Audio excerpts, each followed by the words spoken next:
Hello everyone, আজ ছোট্ট একটি ব্লগের মধ্য দিয়ে দেখাবো আপনাদেরকে আমাদের করতোয়া নদীতে যে আমরা অস্থি ক্ষেপণ করি তার কিছু মুহূর্ত। তো এখানে সচরাচর সবাই দূর দূরান্ত থেকে অস্থি ক্ষেপণ করার জন্য আসে আমাদের করতোয়া ঘাটে।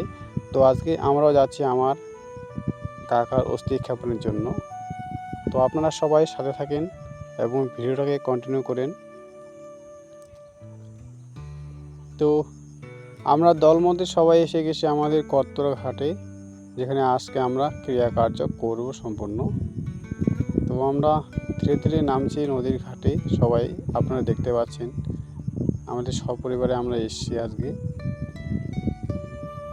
তো আপনারা যদি কেউ চেয়ে থাকেন তো আমাদের আসতে পারেন এই করতোয়া ঘাটে অস্থি ক্ষেপণের জন্য। আমরা সবই নিয়ে আসছি, দই, চিড়া, মুড়ি, যা কিছু আমাদের লাগে খেতে এবং পুজো আর্চা করার জন্য, শ্রাদ্ধ কাজ করার জন্য সবই আমরা নিয়ে এসেছি। তো অবশেষে আমরা পৌঁছে গেলাম এই সেই আমাদের করতোয়া নদীর ঘাট। তো তোমরা দেখো।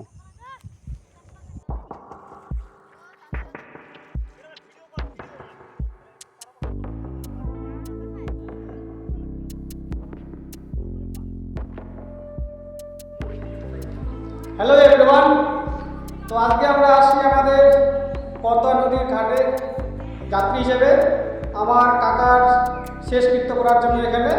তো আমার চারদিকে দেখতে পাচ্ছেন আপনার ভাই বন্ধু কাকা যারা সবাই আসছে আমাদের এই করতোয়া ঘাটে।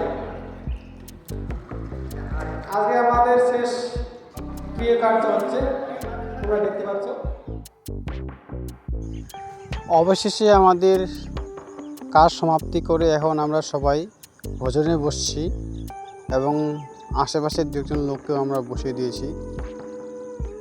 তো আমার এদিকে সবাই আমরা বসে পড়ছি, শুধু টুকটাক এখন কাজ বাকি আছে।